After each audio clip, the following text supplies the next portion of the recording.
Welcome to the Nehemiah Entrepreneurship Community Podcast.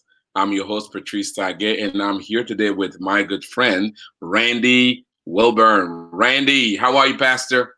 Hey man, I'm good. How are you? It's funny, I don't hear that word that often these days, but I'm I I'm blessed. know I'm you blessed. are I'm he's blessed. actually an ordained minister. Amen. Once That the pastor, always the pastor. always that's what I've been told. So, but I'm thankful for what God is doing in and through me. So it's good to be here, and it certainly is good to see an old friend. Amen. Well, Yes. we are continuing our discussion around the George Floyd incident. By the way, audience, next will be our last week on this. We have another guest next week, and as you all know, we've been kind of bringing different perspective so that we can move away from the sound bites and have real conversation with real people around this whole incident with the George Floyd incident, which is part of the Nehemiah response. And part of our response is our commitment to do a series of podcasts around it, informing our audience, educating them, also making sure that we created a devotional series called Journey to Freedom around having a redemptive discussion around race and justice, and then reigniting our urban initiative, which is serving entrepreneurs in urban communities, as well as partnering with other urban leaders to do that across the globe. So Charles Kears, our new director of the Urban Impact Vision, we're going to conclude with Charles Kears next week as we really talk about how do we really use as a springboard to really super serve the urban community where we came from, actually, as the Email Project. So we're glad here to have actually not only a friend, but also one of those urban leaders, entrepreneurs here in studio with us. And so let me introduce you to Randy Wilburn. Randy Wilburn is the founder of Encourage, Build, Grow. He was the owner and consultant of one of the most successful consulting publishing firms in the design industry. He has had he has years of practice managing projects, people, and profits, but wanted to do more. He has spent the past few years training and speaking to a wide range of audience and of professionals and students around the country on the topics of leadership development, career development, project management, communication, public speaking, and mastering your daily routine. So, Brother Randy, Pastor, welcome to our studio. Thank you, sir. It is Well, certainly good to be here, and certainly I do miss Nehemiah and all that you guys have been doing over the years. And I'm glad I had a chance to align myself with you so many years ago. And it's just a blessing to see how you guys have grown over time. I mean, you guys have really expanded. You've really evolved into a whole new environment, and you're reaching people. I mean, I obviously keep tabs on you, Patrice, as you travel around the world. Maybe not doing so much traveling right now, and that's probably a good thing for you yeah, to rest, right? You know, but you've been fighting the good fight for years to spread the good news, and I am certainly thankful just to be here and to share with you today. well, thank you so much. Well, Yeah. what led to me inviting Randy in the studio is Randy sent me a text after one of the podcasts he watched, and he was not happy. And so I said, okay, Randy, why don't you come to the studio and share your perspective because we want to hear from our perspective. And so, Randy, thank you for agreeing to do that. Really appreciate it. Yeah. Yeah. No, So, I appreciate that. Randy, you've obviously you know what's been going on around the country. So, what's your take on this George Floyd incident and how the nation is responding to it? Well, I think that this whole George Floyd incident has continued to reveal the challenges that our country, and I'm just speaking of the U.S. here, but this can be construed as a worldwide problem, but primarily it is a problem here in the United States. Is the challenges between African Americans and white Americans of, coming to some congruence in how we're going to treat each other. And unfortunately, the death of George Floyd is obviously not all uncommon in the Black community. And then, of course, we just had, and I look at it as the three, right? The most recent three: Breonna Taylor, well, actually four, because Rayshard Brooks now is part of that. But the last couple of people that have been killed at the hands of either angry white people or the police have been George Taylor, Rayshard Brooks, Breonna Taylor, Breonna. Gosh, I'm losing the keeping track of her last name, and then of course Ahmaud Arbery back in February. And I think people are fed up. I think people are tired of just seeing African or Black and brown people, I will say, abused in this way, killed, walking around with a target on their back, and I think that is the challenge. And let me be very clear that I know a lot of times people want to say, well, everybody doesn't feel this way. And I get that. I acknowledge that. I don't necessarily feel like I walk around with a target on my back, but that doesn't mean my brother on the other side of town doesn't feel that way. And one thing that I learned early on, especially as a pastor, is that I can't tell somebody how they feel about something. How you feel about it and how you define situations and events that happen around you, that's for you to discern and to understand. The minute that I start trying to tell you how you should feel about something, I've lost you. And I think that's the mistake that a lot of people are making. I actually just dealt with that this morning with a white brother of mine that is a friend. I count him as a friend, but I had to say that his view of things is misplaced from my perspective. The way that I view things is a lot different. I don't look at Juneteenth and then start throwing out scriptures that Paul wrote in Romans about why we were all born into sin and that we were all slaves. And I get that we were all slaves to sin. I understand all that, but I'm dealing with what we're dealing with right in front of us right now. And these issues need to be addressed. So when George Floyd happened on Memorial Day, I have to tell you that when I watched the video, and I did watch the whole video, I cried. I cried the whole time. And when I watched Ahmaud Arbery's video, I cried. When I saw the whole video for Rayshard Brooks, I cried. And my thing is, I'm crying as a Black man, as an African American here in the United States, asking, when is it enough? And that's honestly where I am right now. And I really want to have dialogue with anyone that wants to have dialogue. But I think we need to understand where people are coming from and understand the issues that confound so many, and give some weight to them, as opposed to just saying, well, that's partisan, and oh, that's just left-leaning ideals and ideas, and you're just focusing on that side, or that's just right-leaning or ideals. And I think we need to really have conversation with each other. We're really talking over each other. We're not talking to each other. And that's the problem that I see. And so I was hoping to provide some context. And you're right. When I saw, I think it was Os Hillman on, and I get it. Again, he's entitled to his opinion. But the minute that I hear a white man or a white woman talk about the fact that we are in a post-racial society because we had a Black president, that is for me as an African American, I'm just like, hold up, that's not correct. And honestly, the last 3-4 months that we've experienced Black death in the streets is a prime example of that. And I could go on and on and on about Barack Obama, and I'm not here. I'm not a poster child for Barack Obama. He was one of many presidents. He was a good president. Did he have his flaws? Absolutely. Every president has his flaws. And the president that we have right now, his flaws have flaws. I'm sorry. It's just the way that it is, because, it's just the reality of what we're dealing with today. But I don't want to get into a political conversation, but because it was brought up, I think it needs to be talked about. A lot of people are under an idea that we are in a post-racial climate because we voted in a Black man twice, but that means nothing. If that were the case, then all of the cop killing, all of the targeting of African Americans in a variety of different ways would have stopped then, right? Theoretically, over that 8-year period, as we became more accustomed to having a Black man, an African American, lead our country, lead the free world, we would have come to a place where we said, you know what? Hey, these folks actually aren't so bad. We need to do right by them. We need to do better. That has not happened.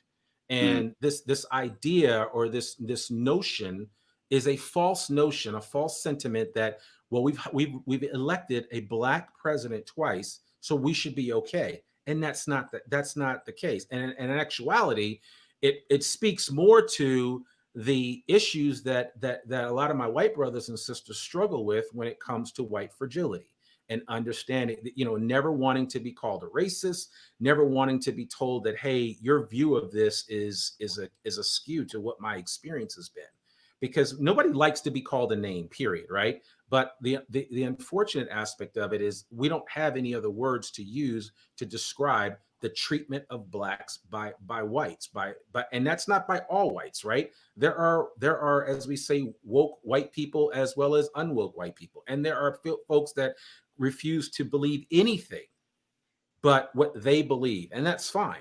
And I'm willing to have a conversation about anything, but let's have the conversation. Let's have a real conversation, not shot over each other and or just throw things out there without any ability to refute them. And so that's why when I saw that, I said, man, I need to talk to you.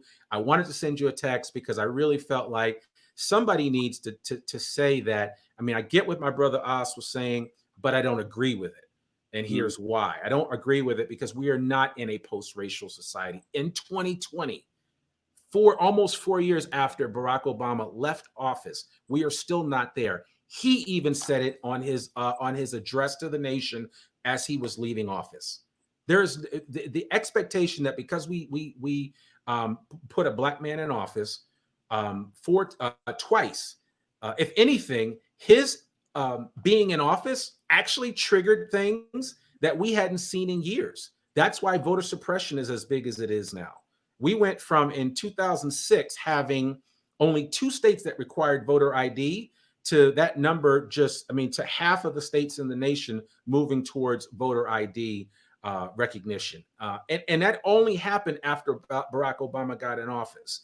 And again, you can argue that. You can say, well, we all need to we want fair trial. We want fair voting. We want to know that when we go in, that we vote, that people aren't going around to different polling stations and voting for, multiple candidates or the same candidate in multiple places, or dead people voting and all that stuff.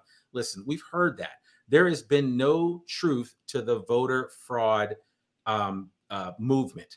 When you look at all these different movements, and there are a lot of documentaries out there that talk about it, but you can also just look at the facts, or you can call the state secretaries of every state in the union and ask them, what are the incidents of voter fraud in this state? State by state, they will tell you they are minimal at best. It is not this conspiracy where there's millions upon millions of people voting, but we have people out there pushing that narrative, and so people grab it because that's easy for them to accede to and say, well, that's why he got into office, because of voter fraud, right? Well, it really wasn't the case for Barack Obama. Barack Obama came in at a time where there was a groundswell of support and a movement. And he brought so many people to the voting rolls that had never voted before. And on top of that, that was right at the beginning of social media. And he mastered it well and beat it. And to their credit, both McCain nor Hillary Clinton played the race card in their campaigns against Barack Obama. And many Republican pundits will tell you that's the other reason why he won, is because they didn't fight dirty against him. Right? Nobody has time for that anyway. But now it's all the gloves are off. Everybody's fighting dirty in every campaign to expose everything or to paint the person that they're running up against as somebody less than or, evil incarnate. And that's what we're faced with in this country. I mean, there's just so much misinformation out there. It's astounding.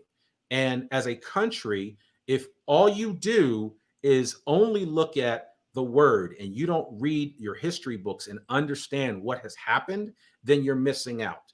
And as a pastor and as a black man, as a businessman, and also as a student of history, I'm not going to allow myself to be duped or to fall into some false narrative about how things are and that we're in this post-racial environment and that I should be happy because we've had a black president and everything is hunky-dory. It's not.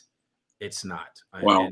And I believe that a lot of my black and brown brothers and sisters are struggling. Are some doing fine? Absolutely. But way more are not than anything else. And that's the challenge. And I'll also put this thing out there. And this statistic just came from UC Santa Cruz. They just did a study over the last 3 months to show you what this pandemic has done. And I get it. Pandemic has affected everybody. The pandemic is no respecter of persons, right? people, black and white, although we're getting the COVID-19 or coronavirus at a much higher rate because of comorbidity issues. The thing that we're also challenged with is, look at it, over 1 million black businesses in February of 2020. In the 3-month period, UC Santa Cruz did a study along with some census data and information, and it showed that we have wiped off 440,000 black businesses in 3 months. That's where we are right now. So the struggle is real, and we have to figure out ways to deal with that and overcome it. And those are the things that I'm worried about. How do I help my black brothers and sisters that have businesses, or how do they resurrect their business, or how do they pivot and start something else? I mean, that's where the real work happens. And I think those are the things that I am really concerned about right now. Well, Randy, thank you for those points. So as you can see, Randy came in loaded and passionate and excited, and we want that because we do want to have those perspectives. So you got a chance to read Nehemiah's response. Yeah. What do you think of our response? You know, I think I mean, you're absolutely right. And again, I don't know that, my only issue with the Nehemiah response, I think is quite accurate in terms of the focus about trying to create an environment where entrepreneurs can start their businesses, can grow their businesses, and where there are opportunities for people to really grow. I know that you guys made a point to mention the counterfeit $20 bill. Nobody should die over that, and I think you allude to that in the writings here, and I think that whether he had a counterfeit bill or not, if he didn't have one, could he have been subjected to the same issue anyway? Right? If George Floyd had been an aspiring entrepreneur that was out there hustling and working a couple of jobs, but also starting a business, because he had moved to Minneapolis to start a new life, right? Because he had some trouble. But the things that I've learned about him in the past couple of weeks is that he gave his life to the Lord. He was shown enough saved, according to a lot of friends. All he was doing, once he kind of crossed over that threshold and understood his relationship to Christ and how the old was gone and the new has come, all he did in his old community there in Houston was share it with anyone that would listen to him. So I mean, we lost someone that was spreading the gospel. We lost someone, and it was over a $20 bill. And I don't know whether or not we actually do know whether it was counterfeit or not. I heard originally that the issue was simply the storekeeper thought, but he was incorrect in his assessment. But he had already called the police, and that's what happened. But nobody should be in a position. So let's just say he did have a counterfeit $20 bill. No, he should not be in a position where he would lose his life over that. And I do think we need to create more opportunities, especially for people of color, to be able to start a business, to be coached, and to be educated on the benefits of entrepreneurship and what that represents, and that we still have a long ways to go. When you look at the unemployment numbers for African Americans since the pandemic, they are off the charts. I mean, we are disproportionately, we're only 13 and a half, 14% of the population, but we are disproportionately represented in those areas. And it has nothing to do with laziness. It has nothing to do with welfare queens. People have a hard time getting a job. I got white friends that can't get jobs right now. But I mean, these are issues that we don't really talk about. But I think that you guys are certainly on the right track, that we need to get to a kingdom mindset of what it means to run and start a business. And I mean, a lot of that, you guys, I learned sitting under you, going to the Nehemiah events every year, and all that you guys talked about in terms of creating a kingdom mindset, operating a business from a biblical perspective and not from a worldly perspective. And for everyone that wants to do that, there is an opportunity for them to really, reach and achieve some of the promises that God makes in Scripture. And I believe that we still have a ways to go as far as that's concerned, because as much as I want to share, and I share the word with anyone that will listen, I'll share even when they won't listen. as much as I want to share that word with them, people, especially that don't know the word, need to know I love them first and foremost, and that I care about their welfare before I start witnessing to them from that perspective. Yeah. And Yeah. so I think that in and of itself is one of the most important things that we need to think about. Mm. And I think that will make a difference.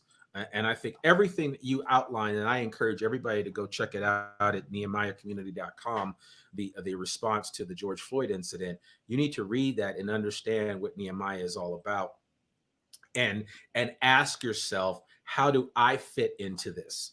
What could I be doing differently? If you're a white business owner, how can I speak into the life of a black brother, or a black or brown brother or sister that's trying to get their business off the ground? What can I do to help them achieve the things that I've achieved?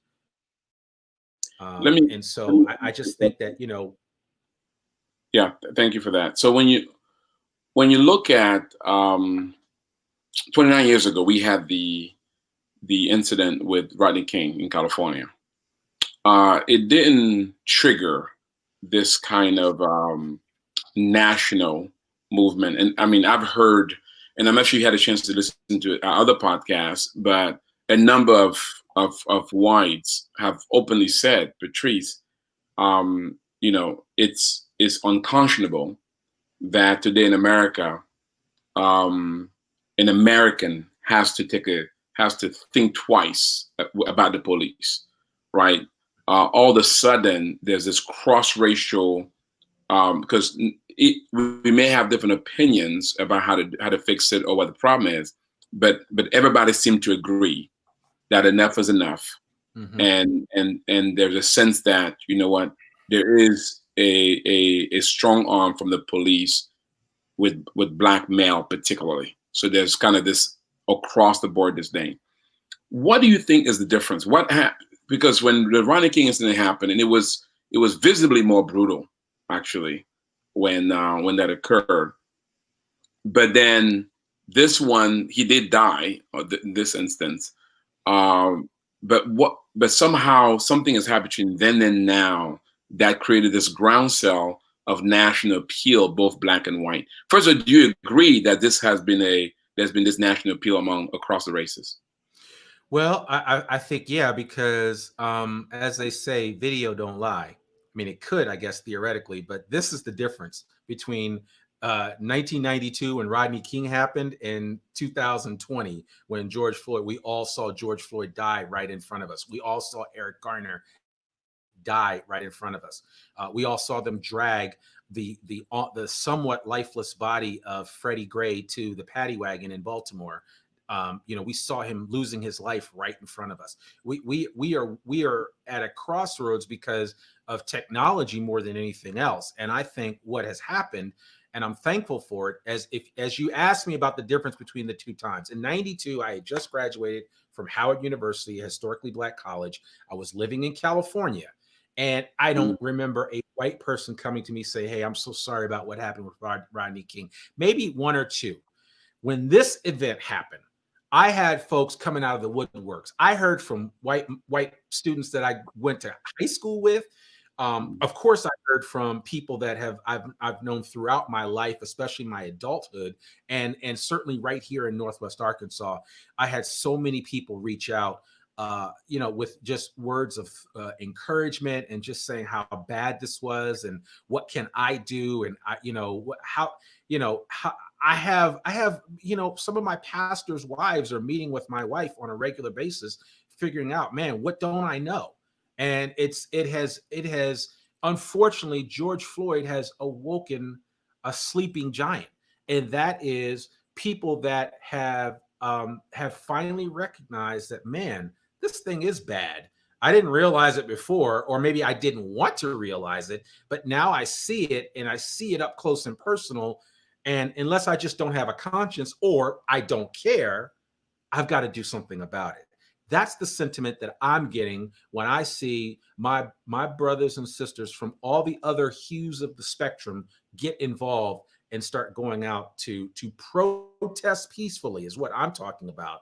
Not looting and all that, because there's a difference. And in that, The difference was in LA in 92, folks were, I mean, you talk about a disenfranchised group in South Central LA. They didn't have anything. They really weren't burning down their stuff anyway, right? Not that it was right to begin with, but my point is simply that they felt like this was an affront when those cops got off and for the Rodney King incident. But now, you see the world recognizing the injustice and standing up and saying enough is enough.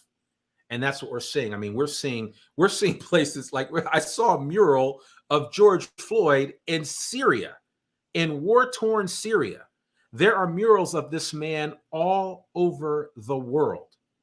And, yes, some people have said, well, George Floyd has meant more to Black people than when Martin Luther King died in 68. I'm not trying to compare martyrs or people that were assassinated. I just think that people have decided that enough is enough. And I'm with that camp. If you're trying to explain away everything else, or you come up with the whole Blue Lives Matter, I get that. I have a lot of cops that are friends of mine, like legitimate friends, like real, eat dinner with them, break bread. I would take a bullet for them. But to sit here and to say that, oh, well, there's so many good cops, there can't be that many bad cops. There are.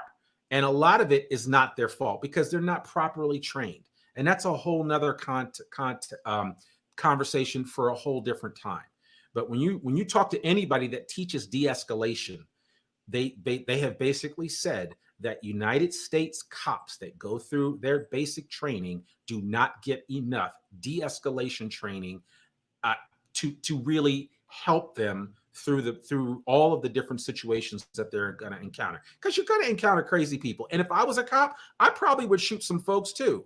But I would want to know that if I'm doing it, if I'm exercising that highest power that I have from a law and order perspective, I better be sure that I'm doing it the right way, and not just because of whatever. I mean, they shot that boy in his back last Friday. It's a week ago today. They shot him in his back. The cop knew the tasers were out. He couldn't shoot anything at the cop anyway. Now, some would argue, hey, that's a split-second decision. That's fine. You can argue that. I'm here to tell you, if that had been a white boy, if that was not Rashard Brooks, but Roger Jones or Roger Brown, he would have never been shot. Matter of fact, they probably would have let him go, and they would have sent a police car to his house and picked him up later. Wow. So BB Ford, BB, good to see you. Good to have you with us. She said, she heard apologies from white clients as well. Troy Good, who is your cousin, you know Troy. Good to have I know him. I know him a little bit. I know. Good to have you. She says, here's what Troy said. Pastor Troy says, we've just reached a tipping point of frustration again. People get angry like this in cycles, but the real change is only going to be seen in structural change. Also, white values have changed. They now seem to be concerned, and I attribute that to the younger whites who have grown up in more racially mixed society. Culture for them, there is more of a mix. And then he said there's a sickness among the police culture. They're able to hide behind the police unions as well.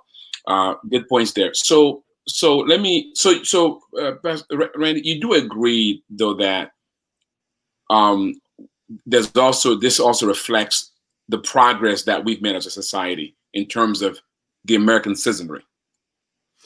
Yeah, I mean, yeah, absolutely. I mean, because when you look at it, I mean, but there were woke white people in the 60s, right? I mean, there weren't as many, and let's just face it. I mean, there were social stigmas to stepping up and speaking up for your black and brown brothers and sisters. There were a lot of issues that came up at that time. And so when you think of like Pastor James Reeb, who gave his life for black people in Alabama, in Selma, you can learn all about him just reading about he was a Boston white pastor from Boston that came down and was killed by Alabama state troopers. And it's actually, he wasn't killed by Alabama state troopers. I correct that. He was killed by some guys that were protected by Alabama state troopers, by white men. And we've always had allies in our corner. And I think what Pastor Troy said is correct. Younger people like Gen Z, Gen Z is certainly a lot more woke, and the only challenge that they struggle with is how indoctrinated were they in a racist household growing up? Were they or were they? Maybe they weren't. But these kids nowadays are asking questions that their peers from generations ago weren't asking. And they are definitely on the cutting edge. So my hope is, yes, absolutely, Patrice. I feel like things are changing. We are getting better. Do we still have a long way to go? Absolutely. Has the storm gone? No, we're still in the midst of it. And I think that I'm prayerful, and I believe that that we will get to a place where we're not. My grandfather always talked about a colorblind society and how long it would take for us to get there. He said, "Man, I probably won't see it in my lifetime." Same thing Martin Luther King said. I Whether I see it in my lifetime or not, I'm 50. I don't know. I prayerfully can live another 50 years. I'd love to see that's 2 more generations at best that will come along. And I honestly can't wait till we get to this quote unquote post-racial time where we And just look Randy, at each other for who they you are. tell your grandfather was a significant man in our culture. Could you tell them Yes. who he was so they understand? Yeah, absolutely. So my grandfather, his name was Mal Good. Mal Good was the first Black network newscaster at ABC News. He was the first Black network newscaster, period. He's called the Dean of Black Journalism. If there wouldn't be a Don Lemon, there wouldn't be Max Robinson, there wouldn't be, there wouldn't be Ed Bradley. I mean, Ed Bradley's gone on to be with the Lord now, but there wouldn't be anybody Black that you see at the national level. They wouldn't be there if it wasn't for my grandfather. In 1962, my grandfather got introduced to ABC News by a good friend of his, somebody that everybody that's on this video will know. His name is Jackie Robinson. And Jackie Robinson was a trailblazer in his own right, obviously. And it took one trailblazer to create another. And Jackie Robinson introduced my grandfather to ABC News. Long story short, they hired him and he made his bones, as they say, covering the Cuban Missile Crisis and the fall of 1962, and that third weekend where we claimed the closest that we've ever come to nuclear war. He covered it at the United Nations because he happened to be in the office that weekend just doing some work. And the main white reporter that normally covered the United Nations for ABC News went on a fishing trip. And because of that, my grandfather was in the right place at the right time.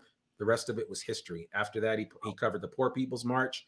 He was a very close friend of Malcolm X, covered Malcolm X. Matter of fact, my grandfather was one of the only reporters that Malcolm X trusted. He would call my grandfather with stories that he wanted to put out before he would talk to anybody else. He's a very close friend with Dr. King. The list goes on and on. He traveled all throughout Africa teaching journalism, and he worked until he was 84 years old, and he was a man of God. Wow, that's And incredible. yeah, You know, and he never let people forget that, even in everything that he did, yeah. that he carried that with him all the time. For our audience, and by the way, if you have comments or questions, please shoot it out. We have here Randy Wilburn, and we're having the discussion, and I so appreciate his perspective. For our audience who there's mixed feelings about Malcolm X. Everybody loves Martin Luther King Jr. So, what insight can you give us, given that your family were close to both of them? What's the one thing you can share to us that's kind of unique, or that's not part of the public domain that everybody doesn't know, that could give us a little unique insight about either one of them as relates to America? Absolutely. So I know for a fact, and my grandfather would sit down and tell me stories just like Pastor Troy, who you had on, who's my first cousin, his father, and my mother, brother, and sister. We've all heard stories, but I lived with my grandfather, so I heard these all the time. The bottom line was, Malcolm X would tell my grandfather after he took his Hajj to Mecca and he saw Muslims of every color and hue, and it was played up in Spike Lee's movie, of course, but that he recognized that we're really not so different after all. Mm. And that's when he fundamentally made a shift in his thinking about the fight that he was fighting. And it wasn't necessarily against a white man, it was against a system. And so he didn't necessarily want to make it 100% about race, but he recognized that his thought process and thinking was different. And he came back and wanted to, he was going to meet with the United Nations, so many things he had planned. But of course, his life was snuffed short in that February in 1965, and he never got to achieve that. But he also recognized some of the shortcomings of the teachings of the Honorable Elijah Muhammad. And that's to say that listen, no matter what religion you follow or adhere to, there are men of God that are going to get it wrong. And that's life, right? I mean, nobody gets it perfectly right. And I think the if you have the ability and humbleness to come and say, hey, this thing that I thought I knew, I didn't know, and I was wrong about it. And he did that. And he told my grandfather, they had a long conversation. I'll never forget my grandfather telling me about that. And then I think he died like a month and a half later. Wow. And so we never got a chance to see how that would have, that what informed Malcolm X on his last Hajj to Mecca. We never got to see what materialized from his feeling and his thought process about the different races and how we were coming together. And I think to this day, this is just where we are. I don't want, if you're white and you don't agree with what I'm saying, that's fine. But if you can't hear what I'm saying and you're not willing to listen, that's a whole different story. I think the problem is we're not willing to have those conversations. And then when we're confronted with inaccuracies or falsehoods, we need to acknowledge that as well. And I'm willing to do that. But the challenge that I run into is that not all, but some white folks are not willing to do that. They're not willing to deal with falsehoods that exist. And a perfect example, I think, would be right now, if I could think of one, it would just be that we're running into this whole fake news thing. And I'm sick of all of it, honestly. And honestly, I get my information from a lot of different places. And I look at everything to see what people are saying and then try to understand it. But this device right here is a blessing and a curse, because it's a blessing because you can share the word, you can share, encourage people on a regular basis. You can run your business from it. You can do everything from it. But it's a curse because it also is the arbiter, and it is a platform through which people put out a lot of misinformation. Well said. Well said. Now, Randy, have you personally had instances where of police brutality, or where you felt that you faced racism? Man, I'll be honest with you. That has never been my challenge, but I don't want anybody to twist what I'm about to say. Because what people will say is, see, well, there's a black child of God, and because of God's hedge of protection and his covering, he's gotten through without unblemished. I think, I haven't had people call me out of my name. I think maybe once or twice in my life. I've never had a real fear of the police, but I'm always aware when police are around. I've been pulled over only twice since I've been here in Fayetteville, and every time it was a really good experience. But I can't say the same for other Black and brown people. And so I don't want to sit here and create this idea that, oh, well, if he's not being accosted and being racially profiled. And here's the other thing. I grew up under a civil rights icon, my grandfather just taught me I was no better than nobody else, and nobody else was better than me. Now go out and prove it. He said that to me every day, Patrice. So I was ingrained. I just grew up in a God-fearing household. I grew up seeing my grandfather pray every day. Not everybody not everybody grows up with a male in their household, a male figure. So many of our Black and brown boys are being raised by women. Not that there's anything wrong with that, but that's a challenge that we face, which is why, like, the Big Brothers Big Sisters is such an important organization, and so many others that are really reaching these kids when they're still young to help them overcome any father or mother heart issues that they may struggle with, because it is a spiritual battle. And when you look at why some of these young people struggle, it's because they either weren't mothered properly, or they weren't fathered properly, or both. But for me, my testimony is not the same testimony that other Black kids and other Black men my age have. I have a lot of friends that can't stand the cops because all they have been done is pulled over on a regular basis. I personally wouldn't have any patience for it, but I'm also not going to get shot. How do I know that the person pulling me over is not, a member of his local Ku Klux Klan order? And he just wants to make it a point and says, "Oh, well, I saw him, reaching for his glove box or whatever." I always have all my stuff ready to go. I've had the talk with my kids. I've made them aware of it. I've explained to my oldest son why he can't walk around our neighborhood with a hoodie on, even though everybody knows him. That's the reality of my life. So no, I'm not subjected on a regular basis, nor have I been subjected to a lot of the things that you hear other people talk about, but that doesn't mean it doesn't exist. I've been fortunate. I have been blessed. And there is a hedge of protection around me that I just feel like but doesn't, I could leave out as soon as this is over and get pulled over by the cops and get pulled out and strewn right over over the top of my car Yeah. for whatever. And I mean, so that's just the reality. So it exists out there, absolutely. But it's not my testimony. But just because it's not mine doesn't mean it isn't somebody else's. Yeah. I watched there's a YouTube or Facebook video that I watched that had different actors and African Americans, and one of the points that they made, Denzel and so, and I forgot all their names, but one of the points they made is the importance of the responsibility of the Black family and the responsibility of the Black male and what we have to do, which in some of their views, they felt like that's the bigger issue. Give you a point to that, because as you share your own journey and story, it seems like one of the reasons why you've not been subject to some of these things because of you had a father, or at least a male figure in your life, and that taught you certain things, and you were taught how to behave, you were taught in certain ways, and you do the same with your kids and so forth.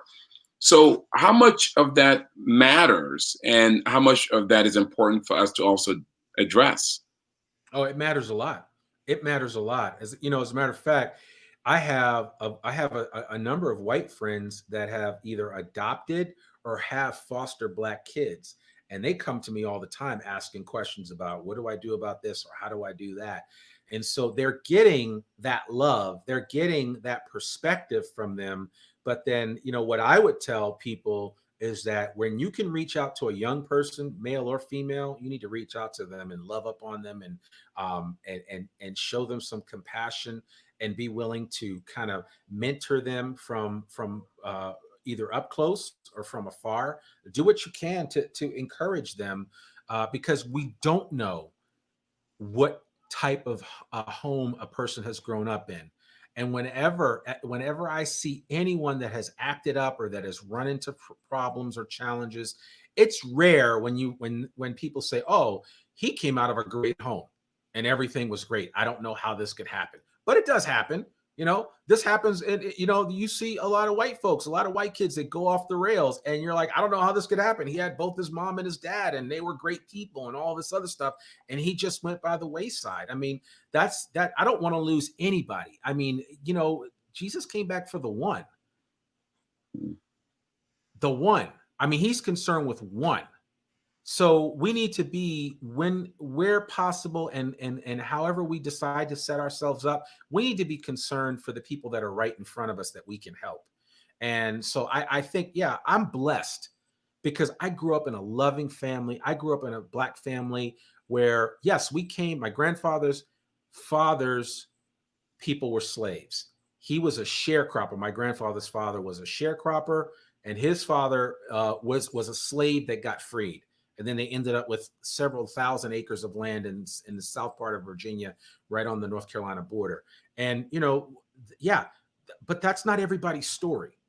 That's not everybody's story, Patrice. And so I'm fully aware of that. And I think what we need to be doing when and where possible, and this is to anybody, I'm appealing to my white brothers and sisters, my Black and brown brothers and sisters, whenever you can help a young person, especially in that formative period of between 8 and 15, if you can help them or speak into their lives, encourage them, take them to church, whatever you can do, you need to do that because that's where the differences are made. And we just don't have enough of that. And there's so many little brown boys and girls that are being raised without both of their parents, and that needs to be corrected. And like they say, in an African proverb, it takes a village. Nowadays, that's what we have to do. We have to all kind of round it up. Okay, so yeah, he's got a single. This kid over here is being raised by a single mom, and she works the night shift. Somebody needs to be looking out for him during the day, checking in on him when he gets home from school. Are you getting your work done? What extracurricular activities are you working in? What are you reading? What are you listening to? What are you looking at? So with that, so if a white person is watching this podcast or listening to it, and they say, okay, Randy, I want to help. So what can I do? What advice would you give them as to how they can contribute to this process? So I think the first thing is, here's the problem and I think this is just a blanket situation. I'm astounded at some of my brown brothers and sisters that don't know their own history. First of all, I don't care who you are, you need to know your history. And I'm not saying to my white brothers and sisters, you need to know white history. You just need to know history. And then you need to also understand a little bit of African American history. When we got here, understand that, 243 years of involuntary slavery, understand what that impact is. Understand the impact of the Reconstruction era. Understand when people say the Black Nadir, what that means. That's the last decade of the 1800s, when it was probably one of the most dangerous times to be an African American here in the United States. Understand what Jim Crow means. Understand the civil rights era. Understand all of the civil rights laws. Understand how what mass incarceration has done to the Black community. These are things that you just have to have a fundamental understanding of. And just learn history. So it's not a debate about did this happen or didn't it happen. Just read proper history to give you context. Then you'll have a better understanding about how you can interact with folks. But if you just throw the word at people, then I think you're making a mistake, because if you do that, and if they don't understand the word, then I mean that's part of the problem. The issue is, first of all, you've got to come walk a mile in my shoes first, then talk to me about everything else that's going on. And so I would encourage my white brothers and sisters is just to create awareness. And if an opportunity presents itself, and I'm sure it will, for you to step out of your comfort zone and maybe line up with an organization that's doing some things for young people in your area that don't look like you, get involved. Get involved. It's that simple. And any other opportunities that exist. If you're a white brother or sister that owns a business, think about hiring some Black or brown people to work with you. Coach them up that way, and walk them through it. And be patient and be kind and work with them. It's just the same way when, as a pastor, I mean, so many people you lead to Christ, and then they fall back a little bit, and then you kind of help them get up and you dust them off. I mean, a righteous man will fall down 7 times. And still we have to help them get back up. Don't give people one shot and that's it. You got to give people. Some people will get it the first go around. Others, it may take some time, but have some patience. Just remember what you went through when you got out of your mess, because we all had mess. Took me 3 times for my salvation to finally take. And if it wasn't for that brother that posted a comment earlier, I would not be where I am today. I would not be thinking the way that I am today, because I would have been lost, but now I'm found. And a lot of it is because my salvation finally took the 3rd time. And I look back and 24 years later, I'm the better for it. Wow. Amen. And you and your cousin, you guys have done some wonderful things together. Just what a legacy. So Randy, first of all, before I ask my last question, thank you for responding. Thank you for coming in. Was it helpful? Did you feel that we gave you a chance to share another perspective? Yeah, absolutely. And I think that's all we can ask for. And honestly, that's all I could ask for. I was actually surprised that you got back to me so quickly. But when you did, I told Nicole, I was like, oh man, Patrice responded right away. He heard what I said after I'd watched the segment with you and Os. And I watched a few of the others and with Glenn as well. And yeah, I was appreciative of that, because I think Nehemiah makes up, I mean, you cover the world. and you make up a multitude of people that come from a multitude of backgrounds and experiences, and you can't just share one narrative. You have to share other people's experiences and backgrounds and understandings. And so I appreciate you giving me a platform today to share. I pray for you guys all the time. And honestly, without a kingdom business mindset, we'll never really be able to fulfill the Great Commission. And Yeah. I've always believed that. And I will take that to my grave. And so that's kind of how I operate. And I'm thankful for just this opportunity. So I appreciate you from the bottom of my heart. You've always been a dear friend and will continue to be so. So we had a debate within my family. Some blacks felt that some felt that that as a black man that we weren't taking a black enough approach, if you will, or and so from your perspective, I mean, we had to respond based on who we serve, not based on what we look like. What are your thoughts? Would you pass the same judgment from your perspective? I mean, should Patrice is Patrice being black enough, or is there, if you as a brother, if you say, Patrice, here's what I'd advise you, would you say that we helping in the approach we're taking it, or I'm putting the spot here, or would you feel that that we're taking the right approach? I mean, I think I think you're taking. I mean, I think you're taking the right approach. I will say that there are some distinct differences. I mean, as an African American, my view and my concept of things might be even slightly different than yours. I mean, we're all different from that perspective. You're from Africa originally, so you have a different viewpoint about things, and you obviously look at things differently. And I think it's important for us to recognize that. And I think that's the beauty of what we all bring to the table is our shared experiences, but then also our personal experiences that make up who we are. And I'll never be able to change who I am. I'll never be able to change, my experiences. And I don't want to take away from you and your experiences by saying, well, what I've gone through and what my experiences are the only way that we should respond. I think you need to look collectively at it. So nobody's taking anybody's black card or anything like that. I think the real question is, are we doing right by our audience? Are we providing enough context for people to think about what their next steps are, and what does that mean? And I would hope that that this conversation is healthy enough and transparent enough that people feel open to create more dialogue because of it. And that would be my goal, is that all of us have that kind of dialogue and open it up and just have real talk. And so just like you and I had it with the text back and forth, and then me being here now, I mean, that's what should happen. Amen. Amen. Well said. Here's what Angela, by the way, thank you for watching and listening. Here's what she said. She said, God used black and white people to change and teach me in my life. That is the question that we all need to ask. My average white family were slaves. My parents' side owned slaves. As I researched at Concordia College in Selma, in orientation, I learned that in Selma, black and whites were slaves. I learned black and whites were slave owners.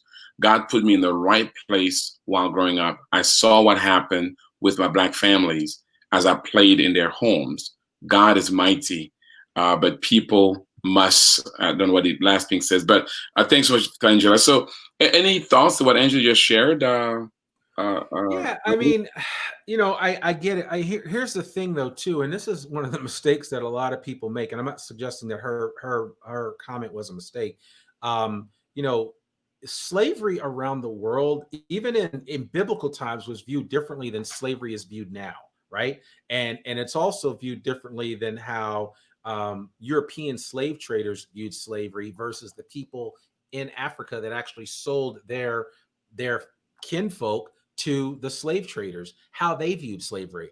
I honestly believe if they knew what slavery was going to be in the Americas, that they probably wouldn't have given their people away like that, because slavery represented something totally different in Africa than it did. I mean, slaves had certain rights. I mean, slaves in the U.S. and the Americas had no rights. So, I think that there is that part of it. And then, yeah, absolutely. I think to her point, especially people, brown and black people that have gone through slavery, and any marginalized or white people, our walks are a lot similar than we let on. The challenge is that they're still white, and therein lies the difference when we're looking at it from a much broader perspective. Now, that's not to say that, when I talk about Appalachia and other places where there are just, I mean, the level of poverty is astounding, even more so than what we experience in Black America. So, I mean, yeah, some of my white brothers and sisters are struggling right now, and they're going through some things, and they are disenfranchised, but they're still white.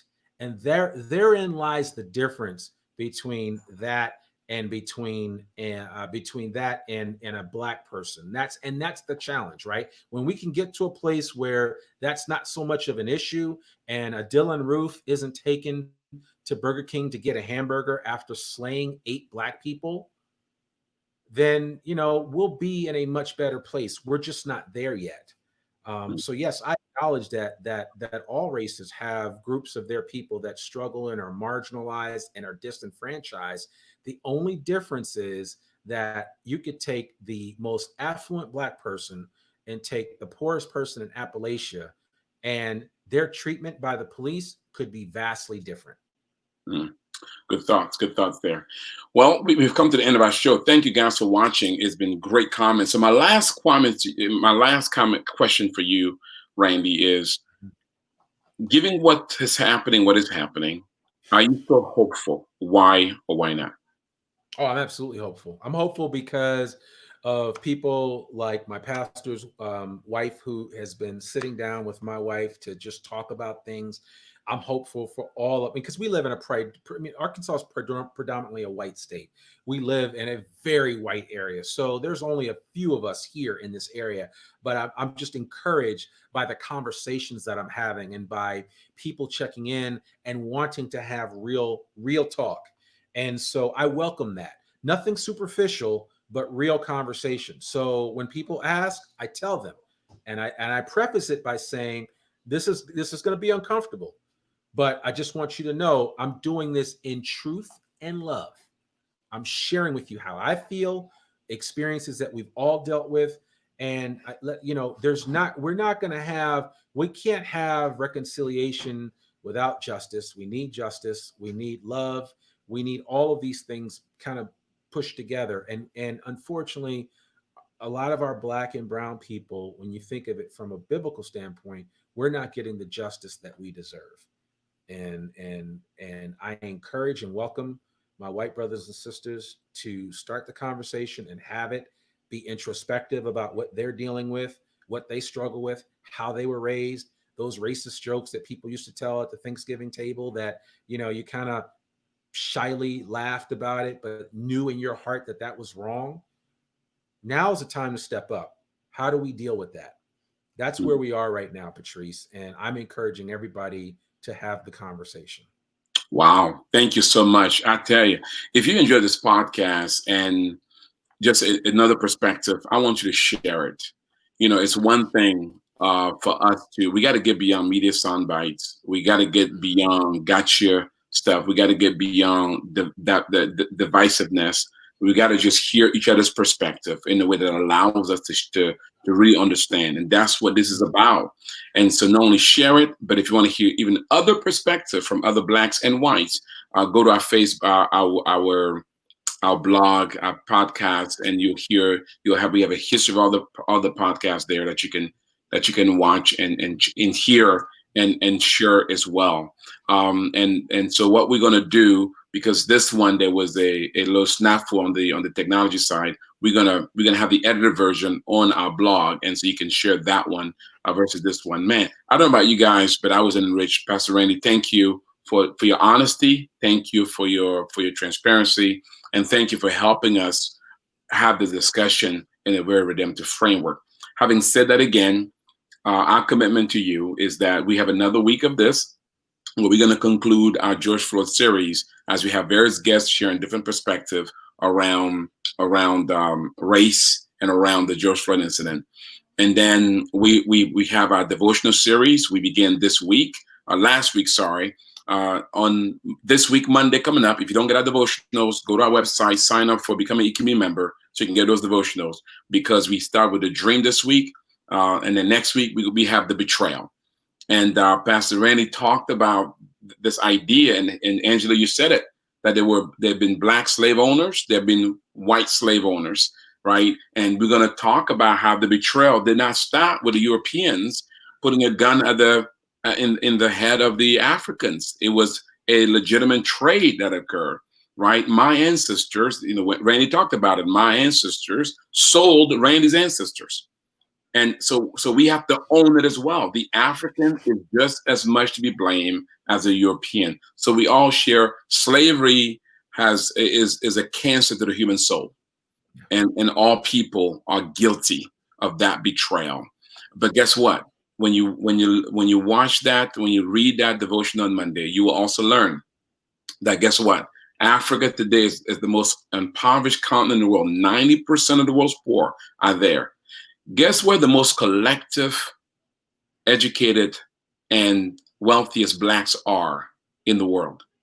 In America, right? The children of Joseph are now needed to go back to those who sold them to help. Isn't that incredible? What the devil meant for evil, God used it for good. So Randy, your kinfolk needs you in Africa, right? But so here's the question though, but we have to first forgive them, right? So that we might be able to help them. And so I owe Randy an apology just as much as the white person owes an apology, and we all have to forgive so that we can move forward. It's a collective work. Betrayal is a human, it's a moral human failure and not a white or Black thing. Having said that, as we wrap up here, do not go anywhere, because you're about to learn about Nehemiah Week, which is an annual conference. I want to invite you to be a part this year. It's happening digitally. So check this out before we close.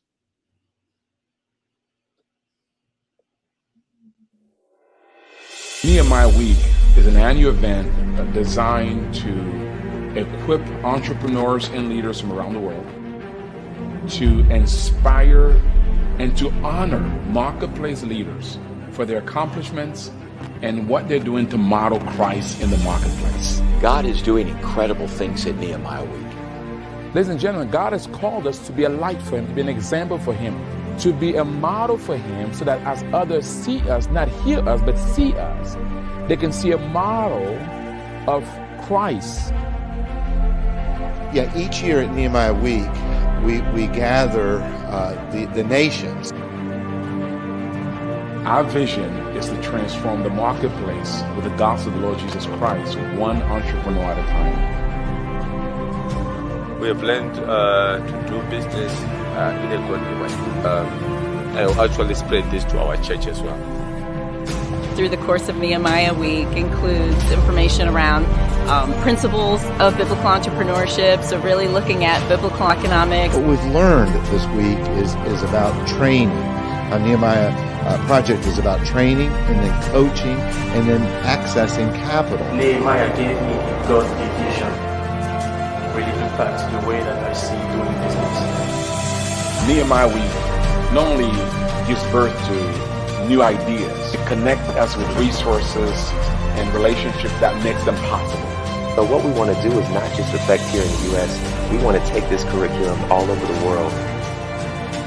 Whatever it is, the question is, what impact will this have on others? It's something that's going to change lives. So I'm ready to use whatever I have for the benefit of the kingdom of God. I believe that the nations are going to shake because of this week. Biblical entrepreneurship takes a stand to say we are going to be witnesses for Jesus Christ in the marketplace.